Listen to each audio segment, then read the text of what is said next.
ओम शांति। आज बाबा के 6 तारीख के महावाक्य हैं। बाबा ने कहा, मीठे बच्चे, अब वापस घर जाना है, इसीलिए देह भान को भूल अपने को अशरीरी आत्मा समझो, सबसे ममत्व मिटा दो। अब वापस घर जाना है, इसीलिए देह भान को भूल अपने को अशरीरी आत्मा समझो, सबसे ममत्व मिटा दो। प्रश्न है, संगम युग पर तुम बच्चे बाप से कौन सा अकल सीखते हो? संगम युग पर तुम बच्चे बाप से कौन सा अकल सीखते हो? उत्तर में बाबा ने बताया, तमो प्रधान से सतो प्रधान कैसे बने, अपनी तकदीर ऊंची कैसे बनाएं, यह अक्ल अभी ही तुम सीखते हो। जो जितना योग युक्त और ज्ञान युक्त बने हैं, उनकी उतनी उन्नति होती रहती है। उन्नति करने वाले बच्चे कभी भी छिप नहीं सकते। बाप हर एक बच्चे की एक्ट से समझते हैं कि कौन सा बच्चा अपनी ऊंची तकदीर बना रहा है। गीत है, मरना तेरी गली में, जीना तेरी गली में। ओम शांति। सब बच्चों ने ये गीत सुना। बच्चे कहने से सर्व सेंटर्स के बच्चे जान जाते हैं कि बाबा हम ब्राह्मणों के लिए कहते हैं कि बच्चे यह गीत सुना जीते जी गले का हार बनने के लिए, अर्थात मूल वतन में जाए, बाबा के घर में रहने के लिए। वह शिव बाबा का घर है ना, जिसमें सब सालिग्राम रहते हैं। बच्चे ब्राह्मण कुलभूषण स्वदर्शन चक्रधारी जानते हैं कि बरोबर वही बाबा आए हुए हैं। कहते हैं, अभी तुमको अशरीरी बनना है, अर्थात देह भान को भूलना है। ये पुरानी दुनिया तो मिट जाएगी, इस शरीर को तो छोड़ना है, अर्थात सबको छोड़ना है, क्योंकि ये दुनिया ही खत्म होनी है। तो अब चलना है वापस घर। सभी बच्चों को अब खुशी होती है, क्योंकि आधा कल्प घर जाने के लिए बहुत धक्के खाए हैं, परंतु रास्ता मिला नहीं और ही भक्ति मार्ग का चहचटा यानी दिखावा देख मनुष्य फंस पड़ते हैं। यह है भक्ति मार्ग की दुबन यानी दलदल, जिसमें मनुष्य मात्र गले तक फंस गए हैं। अब बच्चे कहते हैं, बाबा हम पुरानी दुनिया पुराने शरीर को भूलते हैं, अब आपके साथ अशरीरी बन घर चलेंगे। सबकी बुद्धि में है परमपिता परमात्मा परम धाम से आए हैं हमको ले जाने के लिए। सिर्फ कहते हैं, तुम पवित्र बन हमको याद करो, जीते जी मरना है। तुम जानते हो वहाँ घर में आत्माएं रहती हैं, सो भी आत्मा तो बिंदी है। निराकारी दुनिया में सब आत्माएं चली जाएंगी। जितने मनुष्य हैं उतनी आत्माएं वहाँ होंगी। आत्माएं उस महतत्व की कितनी जगह लेती हैं। शरीर तो इतना बड़ा है, कितनी स्पेस लेता है, बाकी आत्मा को कितनी जगह चाहिए। हम आत्माएं कितनी छोटी जगह लेंगी, बहुत थोड़ी। बच्चों को ये सब बातें बाप द्वारा सुनने का सौभाग्य अभी मिलता है। बाप ही बतलाते हैं कि तुम अशरीरी आए थे, फिर शरीर धारण कर पार्ट बजाया, अब फिर जीते जी मरना है, सबको भूलना है। बाप आकर मरना सिखलाते हैं। कहते हैं, अपने बाप को अपने घर को याद करो, खूब पुरुषार्थ करो। योग में रहने से पाप नाश होंगे, फिर आत्मा तमो प्रधान से सतो प्रधान बन जाएगी। इसीलिए बाप राय देते हैं, कल्प पहले भी कहा था कि देह के सब संबंध छोड़ मामेकम याद करो। सबका एक बाप तो वह है ना। तुम प्रजापिता ब्रह्मा के मुख वंशावली बच्चे हो, जो ज्ञान पाते रहते हो। शिव के बच्चे तो हो ही, यह तो सबको निश्चय है। हम भगवान के बच्चे हैं, परंतु उनके नाम रूप देश काल को भूलने के कारण भगवान से किसका भी इतना लव नहीं रहता है। किसको दोष नहीं देते हैं, यह भी ड्रामा में नूंद है। बाप समझाते हैं कि तुम आत्मा कितनी छोटी बिंदी हो, उसमें 84 जन्मों का पाठ नोंधा हुआ है। कितना वंडर है, आत्मा कैसे शरीर लेकर पाठ बजाती है। अभी तुमको बेहद के पाठ का पता पड़ा है। यह ज्ञान और कोई को नहीं है। तुम भी देह अभिमानी थे, अभी कितना पलटा खाया है, वह भी हरेक की तकदीर पर है। कल पहले वाली तकदीर का अब साक्षात्कार हो रहा है। दुनिया में कितने ढेर मनुष्य हैं, हरेक की अपनी तकदीर है। जैसा जैसा जिसने कर्म किया है, उस अनुसार दुखी सुखी साहूकार गरीब बनते हैं। बनती आत्मा है ना। आत्मा कैसे सुख में आती है, फिर दुख में आती है, ये बाप बैठ समझाते हैं। तमो प्रधान से सतो प्रधान बनने का अकल बाप ही सिखाते हैं। कल पहले मुवाफिक जितना जिसने अकल पाया है, उतना ही अब पा रहे हैं। पिछाड़ी तक हरेक की तकदीर को समझ जाएंगे, फिर कहेंगे कल्प कल्प ऐसे ही हरेक की तकदीर रहेगी। जो अच्छा योग युक्त ज्ञान युक्त होगा, वह सर्विस भी करता रहेगा। पढ़ाई में सदैव उन्नति होती रहती है। कोई बच्चे जल्दी उन्नति को पा लेते हैं, कोई बहुत माथा खपाते हैं। यहाँ भी ऐसे है। कल्प पहले मुवाफिक जो उन्नति करते हैं, वे छिपे नहीं रह सकते। बाप तो जानते हैं ना, सबका कनेक्शन शिव बाबा से है। यह भी बच्चों की एक्ट देखते समझ जाते हैं, तो वह भी देखते हैं। इनसे भल कोई छिपाए, परंतु शिव बाबा से तो छिपा नहीं सकेंगे। भक्ति मार्ग में ही परमात्मा से छिपा नहीं सकते, तो ज्ञान मार्ग में कैसे छिपा सकते। बाप समझाते रहते हैं, पढ़ाई तो बहुत सहज है, कर्म भी करना है, रहना भी मित्र संबंधियों के पास पुरानी दुनिया में है। वहाँ रहकर मेहनत करनी है, यहाँ रहकर पुरुषार्थ करने वालों से वहाँ घर में रह पुरुषार्थ करने वाले तीखे हो सकते हैं, अगर ऐसी लगन है तो। शास्त्रों में अर्जुन और भील का मिसाल है ना। भल भील बाहर का रहने वाला था, लेकिन अभ्यास से वह अर्जुन से भी तीर चलाने में होशियार हो गया। करण, बाबा करण की बात बता रहे कि अर्जुन ने तो शिक्षा ली थी, लेकिन करण ने तो वहाँ बाहर रहकर भी ऐसा होशियार हो गया। तो गृहस्थ में रह कमल फूल समान रहना है, ये भी तुम मिसाल देखेंगे। गृहस्थ व्यवहार में रह बहुत अच्छी सर्विस कर सकते हैं, वह जास्ती वृद्धि को पाते रहेंगे।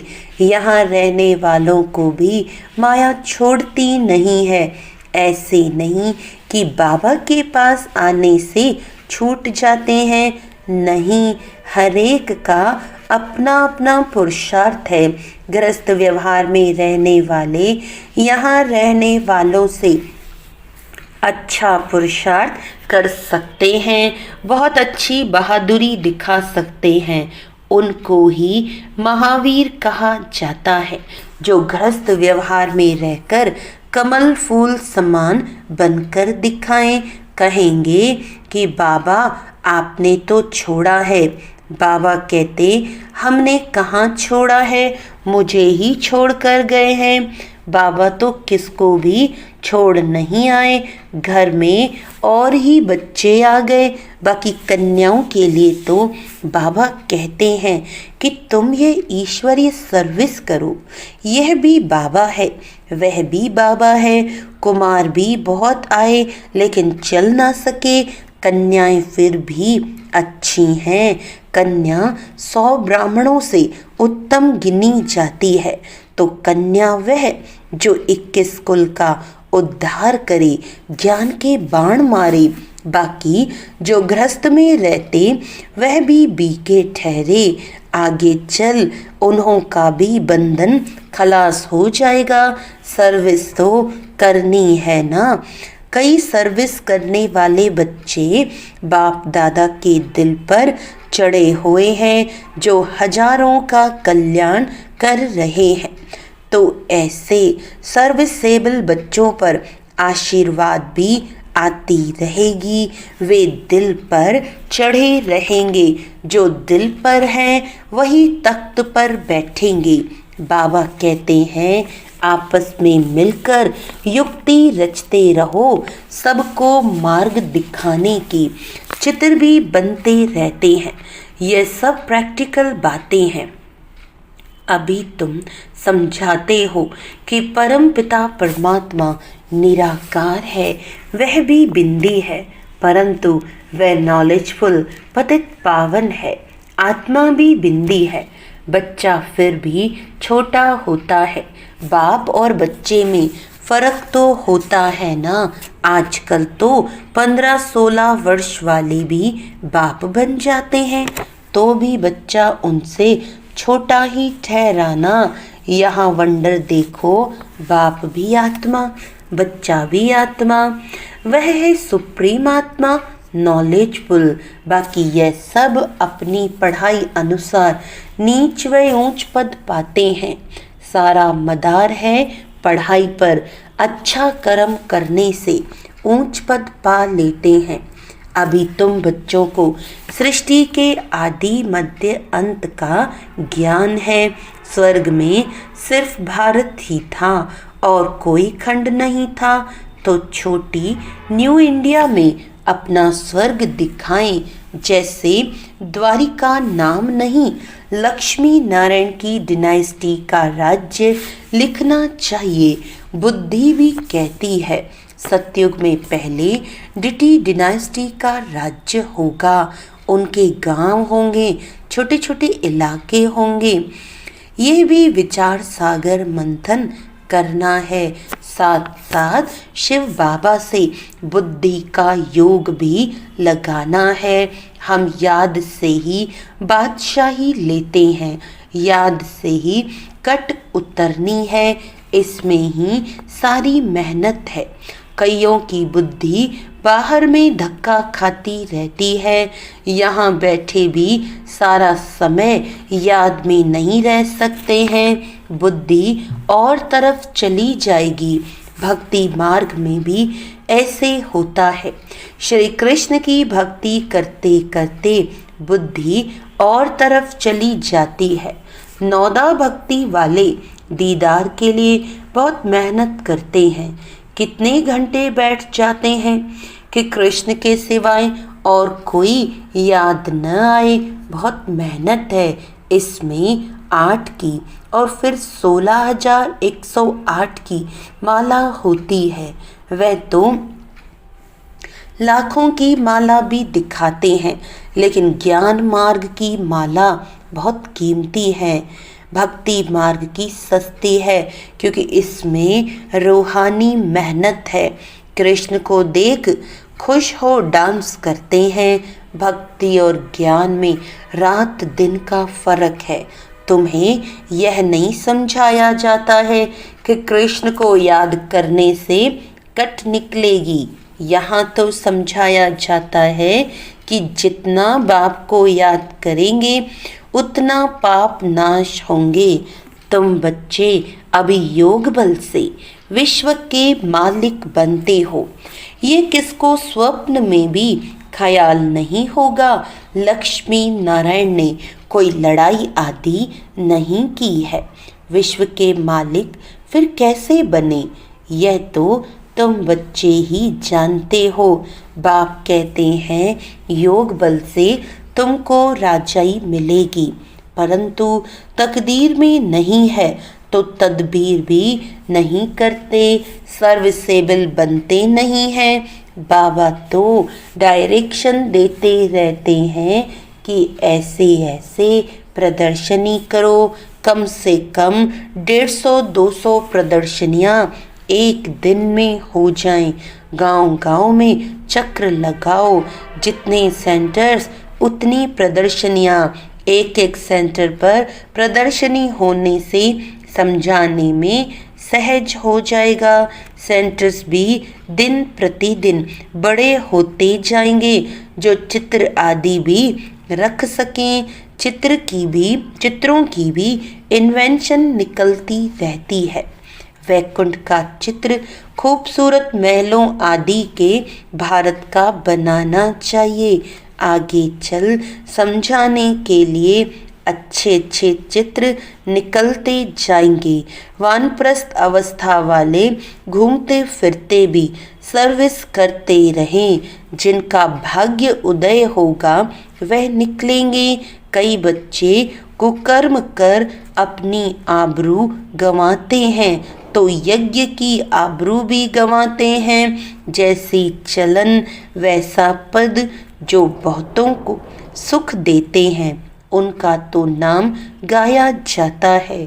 अभी सर्व गुणों में संपन्न तो नहीं बने हो ना। कोई कोई बड़ी अच्छी सर्विस कर रहे हैं, ऐसे ऐसे के नाम सुन बाबा खुश होते हैं। सर्विसेबल बच्चों को देख बाबा खुश होगा ना। अच्छी सर्विस में मेहनत करते रहते हैं, सेंटर्स भी खोलते रहते हैं, जिससे हजारों का कल्याण होना है। उनके द्वारा फिर बहुत निकलते जाएंगे।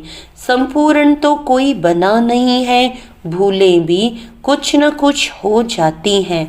माया छोड़ती नहीं है। जितनी सर्विस कर अपनी उन्नति करेंगे उतना ही दिल पर चढ़ेंगे, उतना ही ऊंच पद पाएंगे। फिर कल्प कल्प ऐसा ही पद होगा। शिव बाबा से तो कोई छिपा नहीं सकता। अंत में हरेक को अपने कर्मों का साक्षात्कार तो होता है। फिर क्या कर सकेंगे, जार जार रोना पड़ेगा। इसीलिए बाबा समझाते रहते हैं कि ऐसा कोई भी कर्म नहीं करो जो अंत में सजा के भागी बनो। पश्चाताप करना पड़े, परंतु कितना भी समझाओ तकदीर में नहीं है तो तदबीर करते ही नहीं। आजकल के मनुष्य तो बाप को जानते नहीं, भगवान को याद करते हैं लेकिन जानते नहीं, उनका कहना नहीं मानते। अभी उस बेहद के बाप से तुम्हें सतयुगी स्वराज्य का वर्षा मिलता है। सेकंड में शिव बाबा का नाम तो सभी पसंद करते हैं ना।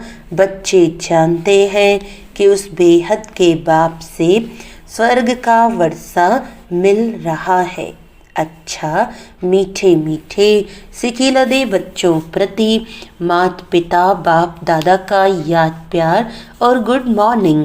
रूहानी बाप की रूहानी बच्चों को नमस्ते। हम रूहानी बच्चों की रूहानी बाप दादा को याद प्यार गुड मॉर्निंग, नमस्ते नमस्ते नमस्ते जी। धारणा के लिए मुख्य सार है, अपनी चलन से बाप का व यज्ञ का नाम बाला करना है। ऐसा कोई कर्म न हो जो बाप की इज्जत जाए। सर्विस से अपना भाग्य आपे ही बनाना है। बाप समान कल्याणकारी बन सर्व की आशीर्वाद ले आगे नंबर लेना है। गृहस्थ व्यवहार में रह कमल फूल समान रहने की अच्छी बहादुरी दिखानी है। वरदान है सहयोग द्वारा स्वयं को सहज योगी बनाने वाले निरंतर योगी भव। संगम युग पर बाप का सहयोगी बन जाना यही सहज योगी बनने की विधि है। जिनका हर संकल्प, शब्द और कर्म बाप की व अपने राज्य की स्थापना के कर्तव्य में सहयोगी रहने का है, उसको ज्ञानी योगी तू आत्मा निरंतर सच्चा सेवाधारी कहा जाता है। मन से नहीं तो तन से नहीं तो धन से भी नहीं तो जिसमें सहयोगी बन सकते हो उसमें सहयोगी बनो, तो यह भी योग है। जब हो ही बाप के तो बाप और आप तीसरा कोई न हो, इससे निरंतर योगी बन जाएंगे। स्लोगन है संगम पर सहन करना अर्थात मरना ही स्वर्ग का राज्य लेना है। संगम पर सहन करना अर्थात मरना ही स्वर्ग का राज्य लेना है। जिसने संगम युग पे सहन करने का खूब पाठ बजाया वही स्वर्ग में शहंशाह बन जाता है।